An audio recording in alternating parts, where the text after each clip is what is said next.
Bayan ko, mahal, sino ba ang dapat mong ihalal? Isang taong nasa ating paligid lang, ang mayor ng bayan.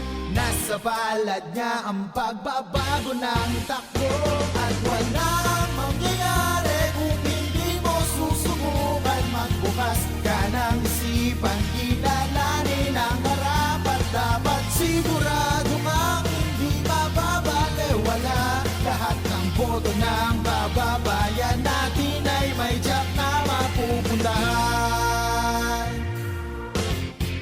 Mayor, nasa mito, serbisyo ay todo-todo para sa iyo. Ang tiwala ng bayang to, sigurado't alam ng taong bayan kung sino talaga ang may puso at malasakit. Yan